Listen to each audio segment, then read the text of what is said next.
ದೀಪ ಅವ್ರು ಹೇಳಿ ಮೊದಲನೇ ಶ್ಲೋಕ.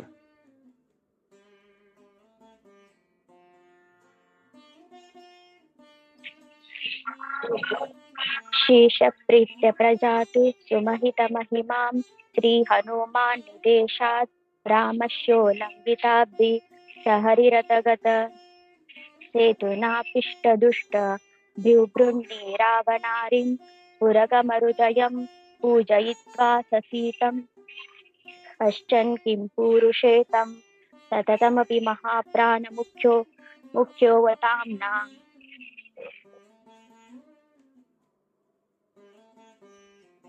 ನವನಿಧಿ ಅವರು ಎರಡನೇದು ಹೇಳ್ತೀರಾ?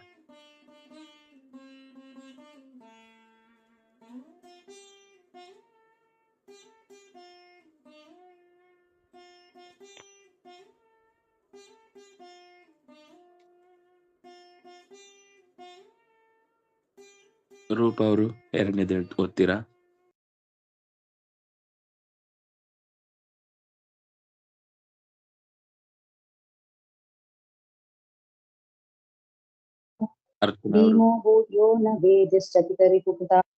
ಹೇಳ್ತಾ ಇಲ್ವಾ? ಹೇಳಿ ಹೇಳಿ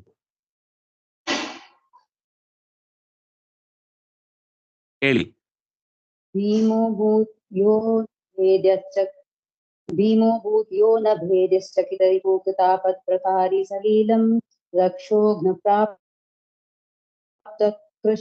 ಕೃಷ್ಣೋ ಮಖಪ್ರಭುತವನೆ ದುಷ್ಟಃ ಕೀಚಕಘ್ನಃ ಹತ್ವಾ ದುರ್ಯೋಧನಾದೀನ್ ಸ್ವಪದಮುಪಗತೋ ಯದ್ವಿಶಸ್ತ್ರೋ ದತನ್ನಃ ಭೂತ್ವಾ ಭೂಮೌ ಕುಶಾಸ್ತ್ರಂ ವ್ಯದಿಶತ ಮಣಿಮತ್ಪೂರ್ವಕಾಃ ಪಾತು ಸೋಸ್ಮಾನ್. ಅರ್ಚನಾ ಅವರು ಹೇಳಿ ಮುಂದೆ. ಅಜ್ಞಾನೋತ್ಸಾಹ. ಒಂದು ನಿಮಿಷ.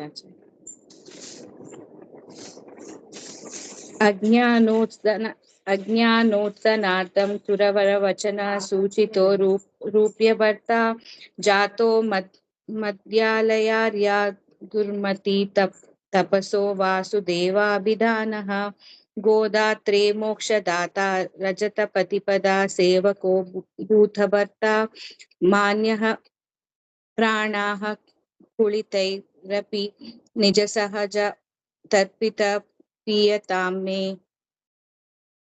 ಚೈತನ್ಯ ಅವರು ಹೇಳಿ. ಆನಂದಂ.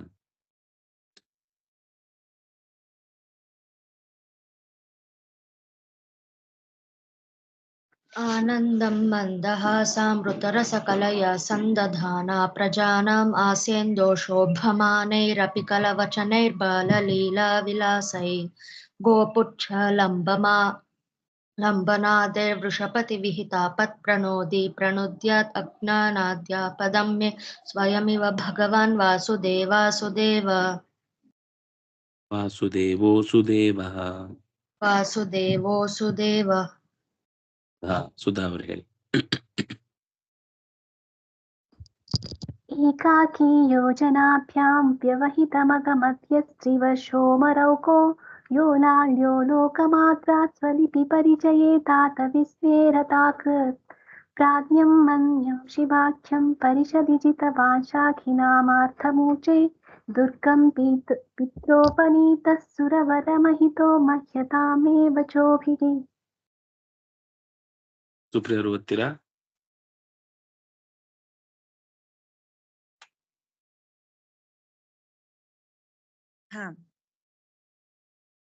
कायानां यो भुजज्ञं सदरी मदमयद् रागुपाध्याय सेवी विश्वभ्यो वेगदूर लवनविधिनियुद्धादि वीर्यातिशायी येनास्थमूढ शाग्नोक श्रुतिशुचिवचसालं गुरोः शीर्षशूल सुख्य नारायणज्ञोथ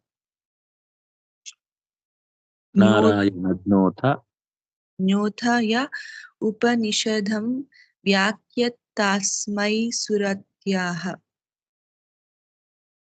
ಸುಜೇಂದ್ರ ಅವರು ಓದ್ತೀರಾ? ಸನ್ಯಾಸೇ ಸನ್ಯಾಸೇ ಮಂದಮತಿ ಕೃತಹರಿ ನಮನಃ ಪ್ರಾಪ್ತಪೂಜ್ಯ ಯತಿವ್ರಾಟ್ ಪ್ರಾಜ್ಞಂ ಯದುವಾಜ್ಞಯಾನಂ ಗೂಢಹರಿವಿದಂ ಸಪ್ತ ತಪಸ್ತಪ್ತ ದೇವಂ ಪ್ರಾಪ್ತಂ ಸರ್ವಜ್ಞ ಶಿಕ್ಷಾ. ಒಬ್ಬರು ಸ್ವಲ್ಪ ನಾನು ಟ್ರಾವೆಲ್ ಮಾಡ್ತಾ ಇದ್ದೆ, ಸ್ವಲ್ಪ ಸರಿ ಹೊರಮುಖ ಗತೋ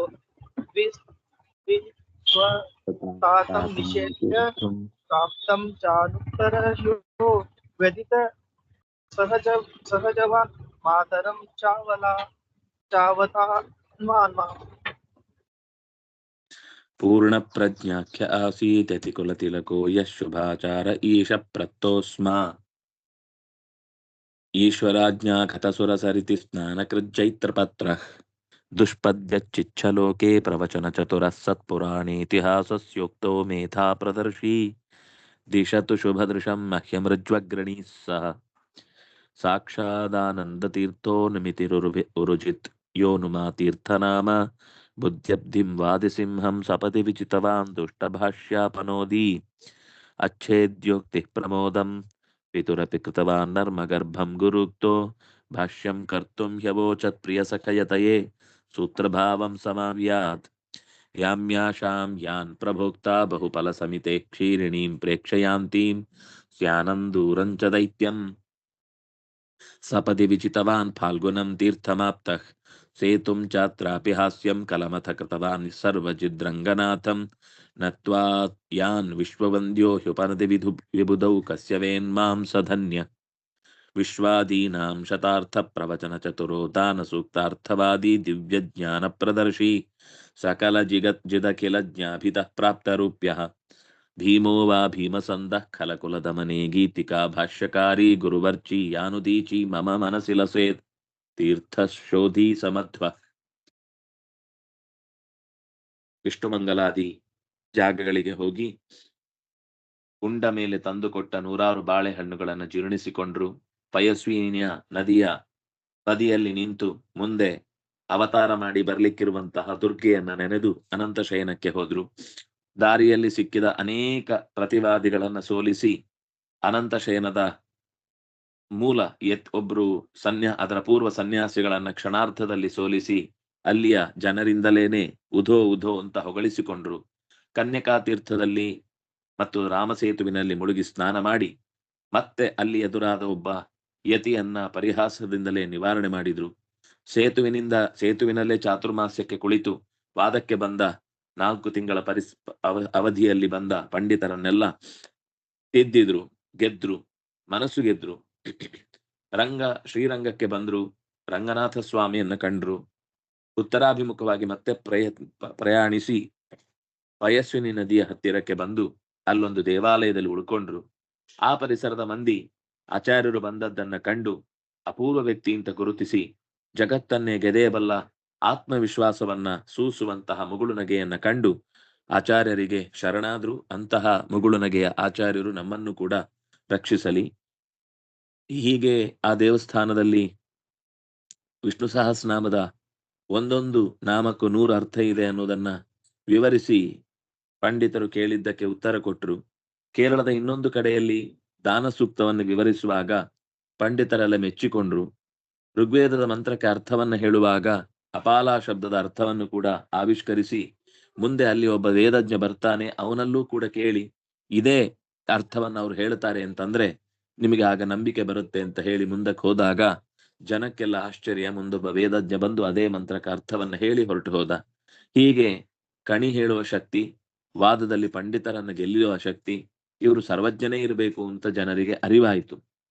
ಹಾಗಾಗಿ ದಕ್ಷಿಣ ದಿಕ್ಕಿನ ಎಲ್ಲ ನಾಡಿನಲ್ಲೂ ಕೂಡ ಆಚಾರ್ಯರ ಕೀರ್ತಿ ಪಸರಿಸಿತು. ಉಡುಪಿಗೆ ಬಂದ್ರು. ದುಷ್ಟ ನಿಗ್ರಹದಲ್ಲಿ ಭೀಮಸೇನನ ಹಾಗೆ ಮಾತಿನ ಮೂಲಕ, ಬರವಣಿಗೆಯ ಮೂಲಕ ನಿಷ್ಠುರವಾದ ನಿರ್ಧಾರವನ್ನ ಕೈಗೊಂಡ್ರು. ಭಗವದ್ಗೀತೆಗೆ ಭಾಷ್ಯವನ್ನು ಬರೆದ್ರು. ಯಾವ ವ್ಯಕ್ತಿಯನ್ನು ಕೂಡ ನೇರವಾಗಿ ಆಕ್ಷೇಪಿಸದ ವಿಷಯದ ದೃಷ್ಟಿಯಿಂದ ಮಾತ್ರ ವಿವರಣೆಯನ್ನು ಕೊಟ್ಟು ಆಚಾರ್ಯರ ಪ್ರತಿಕೃತಿ ಅನ್ನುವ ಹಾಗೆ ಅಚ್ಯುತ ಪ್ರಜ್ಞರಿಗೆ ನೀಡಿದ್ರು. ತಾನು ತೀರ್ಥಯಾತ್ರೆಗೆ ಹೊರಡ್ಲಿಕ್ಕೆ ಮೊದಲೊಮ್ಮೆ ಅನುಮತಿ ಪಡೆದಿದ್ರು.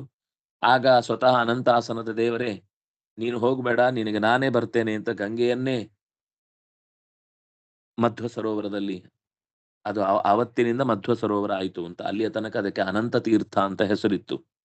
ಅದು ಅನಂತಾಸನಕ್ಕೆ ಸಂಬಂಧಪಟ್ಟ ತೀರ್ಥವಾಗಿತ್ತು ಅನ್ನುವ ಕಾರಣಕ್ಕಾಗಿ. ಅನಂತ ತೀರ್ಥ ಆದ್ಮೇಲೆ ಆಚಾರ್ಯರು ಯಾವಾಗ ಮುಳುಗಿ ಅದರಲ್ಲಿ ಗಂಗೆ ತನಗೋಸ್ಕರ ಬಂದವಳನ್ನ ಸ್ವೀಕರಿಸಿದ್ರೋ ಆಗ ಅದು ಮಧ್ವ ಸರೋವರವಾಗಿ ಬದಲಾಯಿತು. ಈ ಸರ್ತಿ ಮತ್ತೆ ನನಗೆ ತೀರ್ಥಯಾತ್ರೆಗೆ ಹೋಗಬೇಕು, ಗಂಗೆಯನ್ನ ಸ್ಪರ್ಶಿಸ್ಬೇಕು.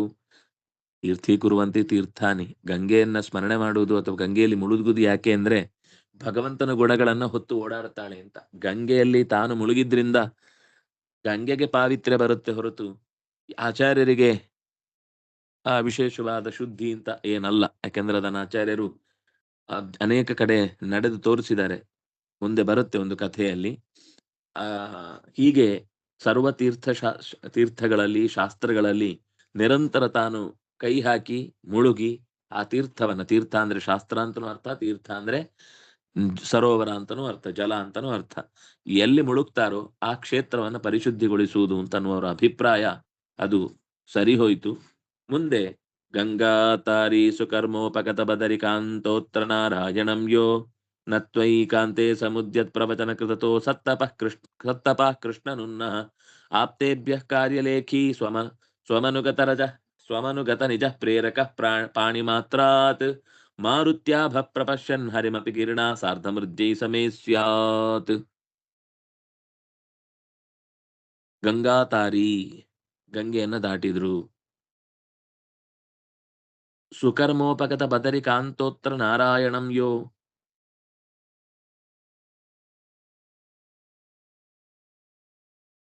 ಸುಕರ್ಮೋಪಗತ ಬದರಿಕಾಂತಹ,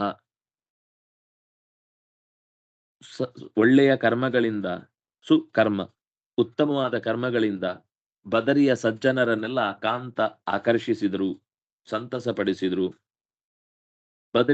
ಬದರಿಕೆಯಲ್ಲೇ ನೆಲೆಸಿದ್ರು ಕೂಡ. ಬದರಿಕಾಂತ ಅಂದ್ರೆ ಬದರಿಯಲ್ಲೇ ನೆಲೆಸಿದ್ರು ಕೂಡ. ಅಲ್ಲಿ ನಾರಾಯಣ ಇದ್ದ ಬದರಿಯಲ್ಲಿ. ಆ ನಾರಾಯಣನನ್ನ ನಮಿಸಿ ನತ್ವಾ ನಾರಾಯಣಂ ಯಹ ಏಕಾಂತೆ ನತ್ವಾ, ಏಕಾಂತದಲ್ಲಿ ನಮಿಸಿದ್ರು. ನಮಿಸಿ ಗೀತಾಭಾಷ್ಯವನ್ನ ಒಪ್ಪಿಸಿದ್ರು. ಸಮುದ್ಯತ್ ಪ್ರವಚನ ಕೃತತಃ, ಗೀತಾಭಾಷ್ಯದ ಬಗ್ಗೆ,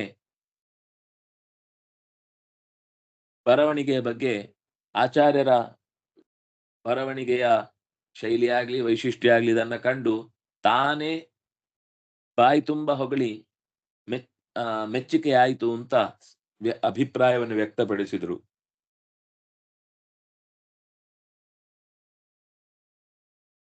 ಸಮುದ್ಯತ್ ಪ್ರವಚನ ಕೃತ, ನನ್ನ ಎದುರುಗಡೆ ಮತ್ತೆ ಆ ಭಾಷ್ಯವನ್ನ ಪ್ರವಚನ ಮಾಡು ಅಂತ ದೇವರೇ ಸ್ವತಃ ಪ್ರವಚನ ಮಾಡಿಸಿದ್ರು.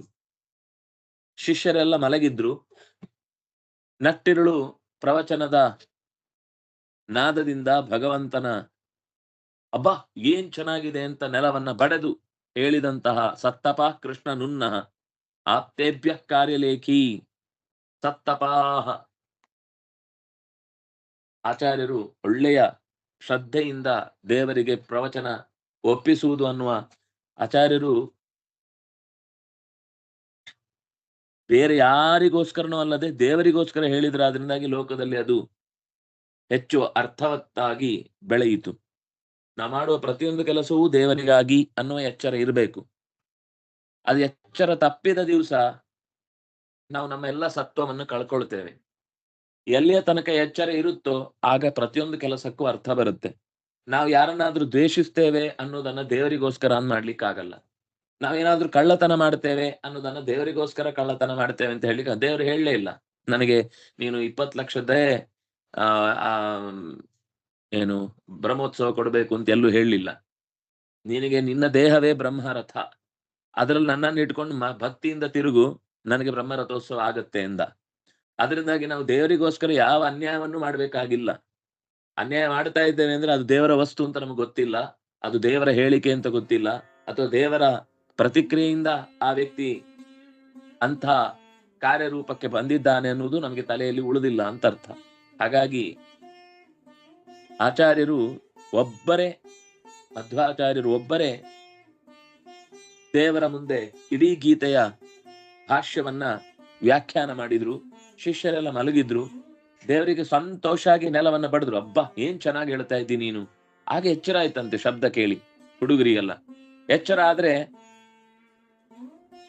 ಸುಮ್ನಾದ್ರು. ಅವ್ರಿಗೆ ಗೊತ್ತಾಯ್ತು ಆಚಾರ್ಯರು ಇಷ್ಟೊತ್ತು, ಯಾಕಂದ್ರೆ ಅವರ ಮುಖದಲ್ಲಿ ನಿದ್ದೆಯಿಂದ ಎದ್ದು ಗಾಬರಿ ಬಿದ್ದು ಕೂತ ಸ್ಥಿತಿ ಇರ್ಲಿಲ್ಲ.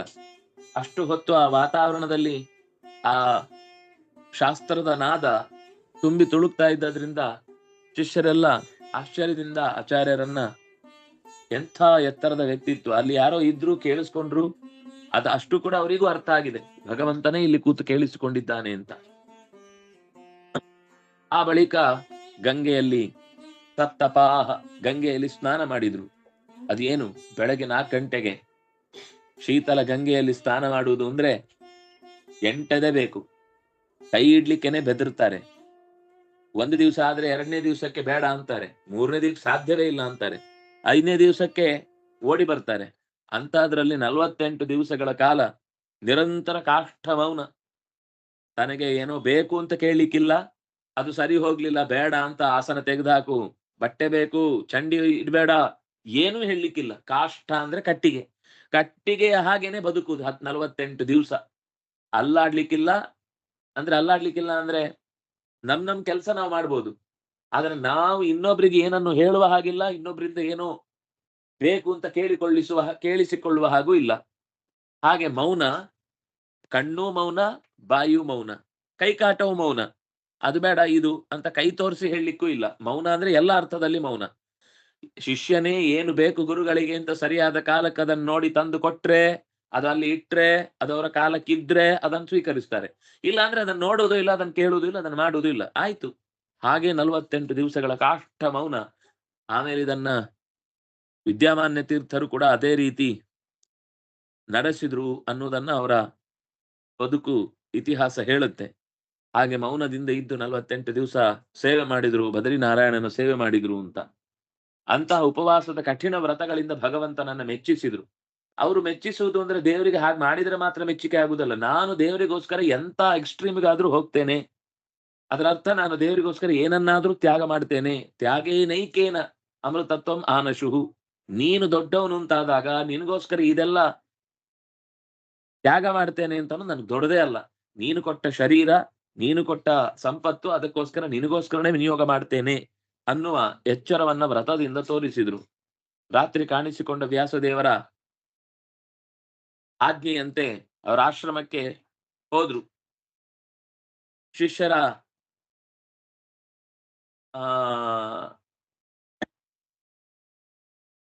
ಜೀವನಕ್ಕೆ ಬೇಕಾದ ಕೆಲವು ಮಾತುಗಳನ್ನ ಬರೆದಿಟ್ಟು ಹೋದ್ರು. ಆಪ್ತೇಭ್ಯ ಕಾರ್ಯಲೇಖಿ, ತನ್ನ ಆಪ್ತರಿಗೆ ತಾನೇನು ಹೊರಟಿದ್ದೇನೆ ಮುಂದೆ ಸಿಗುವುದಿಲ್ಲ ಅನ್ನುವ ಯೋಚನೆಯಿಂದ ನೇದೃಶಂ ಸ್ಥಲಮಲಂ ಶಮಲಗ್ನಂ ನಾಸ್ಯ ತೀರ್ಥ ಸಲಿಲಸ್ಯ ಸಮಂ ವಾ ನಾಸ್ಮದುಕ್ತಿ ಸದೃಶಂ ಹಿತರೂಪಂ ನಾಸ್ತಿ ವಿಷ್ಣು ಸದೃಶಂ ನನು ದೈವಂ ನಾಸ್ಮದುಕ್ತಿ ಸದೃಶಂ ಹಿತರೂಪಂ ಅಂತ 4 ಬಹುಶಃ ಅವ್ರು ಇಡೀ ಜೀವನದಲ್ಲಿ ಅಪ್ಪ ಒಮ್ಮೆ ಬರೆಸ್ದಾಗ ಬೇಕಂತಾನೆ ಅದನ್ನೇ ಬರೆಸ್ತಿ ಅಂತ ಹೇಳಿ ಆವತ್ತು ಸ್ಲೇಟ್ ಬಿಟ್ಟವರು, ನೆಲ ಬಿಟ್ಟವರು, ಮರಳು ದೂರ ಇಟ್ಟವರು, ಮತ್ತೆ ಯಾವತ್ತೂ ಕೂಡ ಬರವಣಿಗೆಗೆ ಕೈಯೇ ಹಾಕಿಲ್ಲ. ಮತ್ತೆ ಬರೆದದ್ದು ಇದೇ 4 ಸಾಲನ್ನ ಬಂಡೆಯಲ್ಲಿ ಕೊರೆದು ಹೋದ್ರು. ಶಿಷ್ಯರಿಗೆ ಬೆಳಗ್ಗೆ ಹೇಳುವಾಗ ಗುರುಗಳ ಈ ಸಂದೇಶದ ಮಾತು ಕೇಳಿ ನಮಗೆ ಇನ್ಯಾವತ್ತೂ ಗುರುಗಳ ಮೋರೆ ಕಾಣುವುದಿಲ್ಲ ಅಂತ ಅನ್ನಿಸ್ತು. ಅದರಲ್ಲಿ ಆಚಾರ್ಯರು ಎದ್ದು ಹೊರಟಾಗ ಒಬ್ಬ ಶಿಷ್ಯನಿಗೆ ಎಚ್ಚರ ಆಯ್ತು.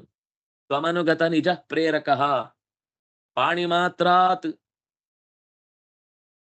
ಒಬ್ಬ ಶಿಷ್ಯ ಆಚಾರ್ಯರು ದಡ ಬಡ ಅಂತ ಕಲ್ಲಿನಿಂದ ಕಲ್ಲಿಗಲ್ಲ, ಬಂಡೆಯಿಂದ ಬಂಡೆಗಲ್ಲ, ಬೆಟ್ಟದಿಂದ ಬೆಟ್ಟಕ್ಕೆ ಹೆಜ್ಜೆ ಹಿಡ್ಕೊಂಡು ಓಡ್ತಾ ಇದ್ರೆ, ಅಂದ್ರೆ ಅವ್ರು ಆರಾಮಾಗಿ ದೊಡ್ಡ ಹೆಜ್ಜೆ ಹಾಕೊಂಡು ಹೋಗ್ತಾ ಇದ್ರೆ, ಶಿಷ್ಯ ಸತ್ಯತೀರ್ಥರು ಅಂತ ಭಂಡಾರಕೇರಿ ಮಠದ ಮೂಲ ಯತಿಗಳು. ಆ ಯತಿಗಳು ಆಚಾರ್ಯರಿಂದ ನೇರ ಶಿಷ್ಯತ್ವ ಪಡೆದದ್ದಲ್ಲದೆ ಇದ್ರು, ಅಚ್ಯುತ ಪ್ರಜ್ಞರಿಂದಲೇ ಶಿಷ್ಯತ್ವ ಪಡೆದದ್ದಾದ್ರು ಆಚಾರ್ಯರನ್ನು ತುಂಬಾ ಹಚ್ಚಿಕೊಂಡಿದ್ರು, ತುಂಬಾ ವಿಶೇಷ ಪಾಠಗಳನ್ನೆಲ್ಲ ಕೇಳಿದ್ದವರು. ಅವರ ವಿರಹವನ್ನ ತಡೆಯಲಾರದೆ ಗಡಿಬಿಡಿಯಲ್ಲಿ ಇಡೀ ದಿವಸ ಅವರ ಬೆನ್ನನ್ನ ಅಟ್ಟಿಸಿಕೊಂಡು ಹೋಗಿದ್ದಾರೆ. ಆದ್ರೆ ಬಹಳ ದೂರ ಆದಾಗ ಎಲ್ಲೋ ದೂರದಲ್ಲಿ ಒಂದು ಕಡ್ಡಿ ತರ ಆಚಾರ್ಯರು ಕಾಣಿಸ್ತಾ ಇದ್ದಾಗ ತಾನಿನ್ನು ಅರ್ಧ ದಾರಿ ಬಂದಿದ್ದಾರೆ, ವಾಪಸ್ ಹೋಗ್ಲಿಕ್ಕೆ ದಾರಿನೂ ಗೊತ್ತಾಗ್ಲಿಕ್ಕಿಲ್ಲ, ಅಷ್ಟು ಬೇಗ ಹೋಗ್ಲಿಕ್ಕೂ ಸಾಧ್ಯ ಇಲ್ಲ. ರಾತ್ರಿ ಎಲ್ಲ ಪ್ರಯಾಣ ಸಾಧ್ಯವೇ? ವಾಪಸ್ ಬರುವಾಗ ತುಂಬಾ ಕಷ್ಟ. ಮೆಟ್ಲು ಹತ್ತುವಾಗ ಹೇಗೋ ಹತ್ತಿ ಬಿಡ್ತಾರೆ ತಿರುಪತಿ ತಿಮ್ಮಪ್ಪ ಅಂತ. ಆದ್ರೆ ಇಳಿಯುವ ಕಾಲಕ್ಕೆ ಅಕಸ್ಮಾತ್ ಅದನ್ನೇ ನಡೆಸ್ಬೇಕು ಅಂದ್ರೆ ಕಾಲು ಮಂಡಿ ಬೆಂಡಾಗುವುದೇ ಇಲ್ಲ, ನಡಿಲಿಕ್ಕೆ ಸಾಧ್ಯ ಇಲ್ಲ ಅಂತ ಅನ್ಸ್ಬಿಡುತ್ತೆ. ಇಲ್ಲೇ ಇದ್ದು ಬಿಡ್ತೇವಪ್ಪ, ವಾಪಸ್ ನಡಿಲಿಕ್ಕೆ ಸಾಧ್ಯ ಇಲ್ಲ ಅಂತ ಸ್ಥಿತಿಯಲ್ಲಿ ಶಿಷ್ಯನಾದವನನ್ನ ಪಾಣಿ ಮಾತ್ರಾತ್ ಪ್ರೇರಕ, ಕೇವಲ ಕೈಯನ್ನ ಅಭಯ ಹಸ್ತವನ್ನ ಶಿಷ್ಯನಡೆಗೆ ದೋರಿ ಮತ್ತೆ ಮರಳಿ ನೀನಿರುವ ಆಶ್ರಮದ ಕಡೆಗೆ ಹೋಗು ಅಂತ ತಳ್ಳಿದ್ರೆ ಗಾಳಿ ಮಾರುತ್ಯಾಭಃ, ಜೋರಾಗಿ ಗಾಳಿ ಆತನನ್ನು ಎತ್ತಿಕೊಂಡು ಬಂದು ಮತ್ತೆ ಆ ಹಿಮದ ಮುದ್ದೆಯ ಮಧ್ಯದಲ್ಲಿ ಏನು ಏಟಾಗದಂತೆ ಆಶ್ರಮದ ಪಕ್ಕಕ್ಕೆ ಬಂದು ಸತ್ಯತೀರ್ಥರು ಬಿದ್ರು. ನೋಡ್ತಾರೆ ತಮ್ಮ ಆಶ್ರಮ, ನಾನು ಆಚಾರ್ಯರ ಜೊತೆಗೆ ಹೋಗ್ಲಿಕ್ಕಿಲ್ಲ ಅಂತ ಅಳ್ತಾ ಅಳ್ತಾ ಆಚಾರ್ಯರು ಉತ್ತರದ ಕಡೆಗೆ ಹೋಗ್ತಾ ಇದ್ರು ಅಂತ ತನ್ನ ಉಳಿದ ಸಹಪಾಠಿಗಳಿಗೆ ವಿಷಯವನ್ನ ಮುಟ್ಟಿಸಿದ್ರು. ಅನಂತ ಮಠಕ್ಕೆ ವಾಪಸ್ಸು ಬಂದಾಗ ಆಚಾರ್ಯರ ಬಗ್ಗೆ ಇವರು ಪೂರ್ವಾವತಾರದ ಭೀಮನೇ ಇರಬೇಕು, ಹನುಮನೇ ಇರಬೇಕು, ಇಲ್ಲಾಂದ್ರೆ ಹೀಗೆ ನಡ್ಕೊಂಡು ಹೋಗ್ಲಿಕ್ಕೆ ಸಾಧ್ಯವೇ ಇರ್ಲಿಲ್ಲ ಅಂತ ಎಲ್ಲರೂ ಆ ಸತ್ಯತೀರ್ಥರ ಮಾತಿನಿಂದ ಅರಿವು ಪಡೆದ್ರು. ಮಾರುತಿ ಅಂತಂದ್ರೆ ಹನುಮಂತ, ಭೀಮನಂತೆ ಹನುಮಂತನಂತೆ ಎತ್ತರಕ್ಕೆ ಏರ್ತಾ ಏರ್ತಾ ಹೆಜ್ಜೆ ಇಟ್ಟು ಸಾಗಿದ್ದನ್ನ ನೆನಪಿಸಿಕೊಂಡ್ರು. ಆ ಬೆಟ್ಟದ ರೂಪದಲ್ಲಿದ್ದ ಆಚಾರ್ಯರನ್ನ ಕಂಡು ಭಗವಂತನ ಭೂಮ ರೂಪವನ್ನ ನೆನೆಸಿಕೊಂಡ್ರು. ಆಚಾರ್ಯರು ಕೂಡ ವೇದವ್ಯಾಸರ ಗಿರಿಯನ್ನ ನೆನೆದು ನಮಗೂ ಸಾರ್ಧ ವೃದ್ಧಿ ಸಗಣೆ ಸ್ಯಾತ್, ಆ ಗಿರಿಯಲ್ಲೇ ಹರಿಯನ್ನ ಕಂಡಂತಹ ಆಚಾರ್ಯರು ನಮಗೂ ಕೂಡ ತಮ್ಮ ಮಾತುಗಳಲ್ಲಿ ಹರಿಯನ್ನ ತೋರಲಿ ಅನ್ನುವ ಪ್ರಾರ್ಥನೆಯೊಂದಿಗೆ ಇವತ್ತಿನ ಚಿಂತನೆಯನ್ನು ಮುಕ್ತಾಯ ಮಾಡೋಣ. ಶ್ರೀ ಹರಿಪ್ರಿಯತಾಂ. ಶ್ರೀ ಕೃಷ್ಣಾರ್ಪಣಮಸ್ತು.